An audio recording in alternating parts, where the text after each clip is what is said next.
This is the village of Marcouf, and it was here on D-Day that some exceptionally famous photos were taken of men from the 508th Parachute Infantry Regiment of the 82nd Airborne. So if you're familiar with the D-Day story, or even if you just put in a simple Google image search of US paratroopers in Normandy, there's a very good chance that the photos that I'm about to show you from here at Marcouf will come up in that search. And they're incredible, but there's also footage that accompanies it. Now, I'm not sure if the images are stills from the Signal Corps camera footage that was taken here, so where they just lifted that from the stills, or whether there was somebody with a stills camera as well taking those images. But they are incredibly well known, and they show the regimental S4 section, so supply basically, you know, logistics, etc. In modern military speak, it also includes engineering as well. But obviously back in the war, it was purely looking at logistics. And it shows Captain Kenneth L. Johnson, who was the officer in charge of that section, in and around the Marcouf area. And there's also one image as well taken a few miles down the road in a village called Ravenoville. So Marcouf is north of Ravenoville, and they were heading south, I believe. It certainly makes sense that they were heading in that direction. To go any further north from this position wouldn't have made any tactical sense given the disposition of US forces compared to that of the Germans on the 6th and 7th of June. Now, Marcouf, while it's not at the very, very top end of Utah Beach and the Widerstandsnest along that beachfront, in terms of where the 8th Infantry came ashore, it's very, very north of those positions. You know, you would have to walk for many hours to get from Marcouf here to head south down to the landing zones for the 8th Infantry Regiment of the 4th Infantry Division when they came ashore at 0630 on the morning of D-Day. And the village here is great because it's a vitally important part of that D-Day story because of the images that were taken here. But if you want to come here, it's always very quiet, so you can get a real sense of the ambience and the historical aspects of this place without it being crammed full of the tourists that you may see in Saint-Mère-Église. It's not to put Saint-Mère-Église down, it's just a different atmosphere is all. And I am personally the sort of person that prefers coming to these quieter spots because you can really soak up the history. So the first image that we'll look at here from Marcouf of the men of the 508th Parachute Infantry Regiment was taken at the very north end of the village. And the area around it has changed somewhat. The roads have altered to obviously cope with the modern traffic flow around here. But there's one very prominent building that makes it very easy to pick out where this image was taken. And here's the image in question. And there we can see men from 508th moving down into what is clearly Marcouf, thanks to that massive sign there at the northern entrance to the village. Now, that's the prominent building there, the one that has the sign on the side of it. But you can see here just how wide the road leading into the other part of the village is now compared to that wartime view of it.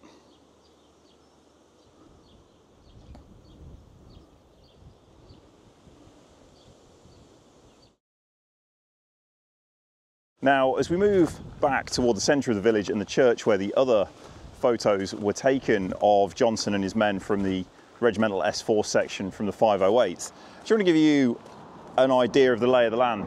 Out toward that way is the English Channel. So you can see from here, and hopefully the camera can pick it up, just how close Marcouf is to the sea, but it's on that raised section of land. So you have Utah Beach and the beach stretching all the way north as the peninsula then sort of hooks around, it goes around the coastline to Cherbourg, and that's all low-lying ground. But here, Marcouf, Ravenoville and the other villages heading south on this road are all on a raised plateau, and you get a really good idea here of the geography of this section of the Cotentin Peninsula from this raised area out towards the sea and what would have been Utah Beach. So we're now back toward the centre of St Marcouf, and this is obviously the church, and it's here in the original footage and the images of Johnson and his men from the 508th that we see them moving down alongside this wall. And there's some great photos taken down here, or as I say, could be images lifted from the negatives from the film footage that was recorded here. And again, we can place the men here exactly. Now, after the war, you can see in the wartime image that this wall along here suffered quite a bit of damage, and that will become apparent when you see the wartime image. So obviously you can't match it up exactly, sadly, but we can get a relatively good idea. But there is a couple of other images down here that when people look at St Marcouf and the photos here taken by the 508, they never include them. So this is a little bit of a first. And this is the image in question here. We can see men of the 508th. There's a staff sergeant there. He's got his M1A1 carbine with a folding paratrooper stock. And we can see other men there in the side of the hedge. Now, as I said, you can see it suffered quite a bit of damage, possibly from the artillery bombardment that the coast had to endure as part of the landings, or maybe through some aerial activity here. But we can see now it has changed slightly.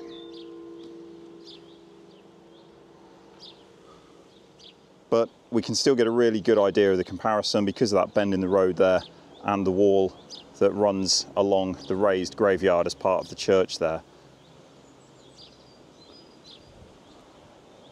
Now that we've looked at that fairly well-known photo of the men of the 508 resting up just by the church here in St Marcouf, the next two images are never covered, and they're favourites of mine just because they've got the locals from the village here, and I'm always really curious to know what was going through their minds, the conversations they tried to have with the American paratroopers when they saw this new army come to France, and what must they have been thinking? Were they thinking it was liberation or another type of oppression? It must have been incredible to have been there and been a fly on the wall to see those conversations or to hear those conversations. So I'll show you those two images now. So just behind the church then, carrying on down that road, there's this wall here, and in the wartime image we can see here Staff Sergeant Morgan from Regimental S2, so the intelligence section of the regiment, and he's armed there with an M1A1 Thompson submachine gun. He's got his musette pack on his back, and you can see there this older lady from St Marcouf, and I must just wonder what was she saying to him as they walked past. But the wall in question is this wall here. So I've not been able to pinpoint exactly where the location was taken. I think the road has been raised up slightly post-war because the wall does appear to be slightly higher in the wartime photo than it does today. So possibly with the road being regraded and then tarmacked properly, it's been raised up. But this is definitely the spot, because then we've got the next photo that verifies that. And this is the last image from here in St Marcouf, and there we can see Morgan again chatting with this local Frenchman. Now, it's a little bit hard to make out from this photo, but with the original footage that was filmed along here, we can clearly see that it was this building here and this area just behind the church where this image was taken.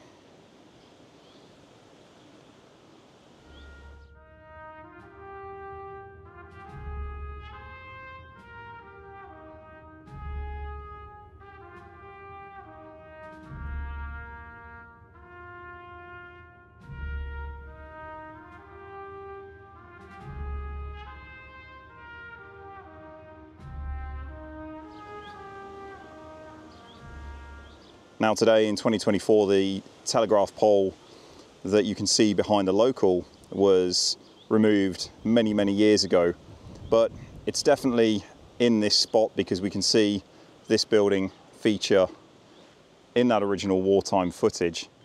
And it's great to be stood here knowing exactly this is the spot where those photos were taken, where that footage was filmed 80 years ago.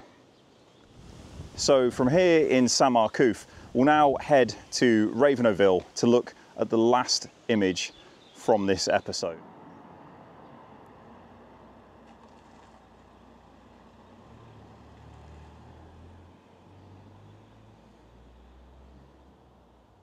And here's the image in question of Captain Johnson and his men from his patrol that he's been leading. And we can see they're there resting up against the wall. Now, behind the two men, where you can clearly see their SSIs of the 82nd Airborne Division, the two posts are visible, and they are still there to this day, making for a very easy comparison shot. So those paratroopers were up against this wall here and talking around this post just here all those years ago, and the building hasn't changed at all.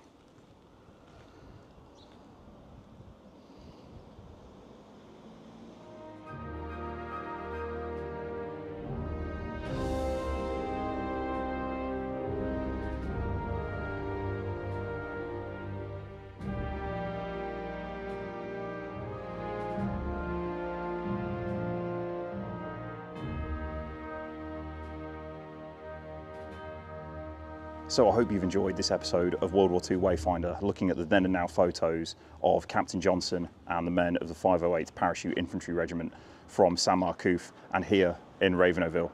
If you have, please hit that like button, consider commenting, and if you haven't done so, I would love it if you would subscribe to the channel.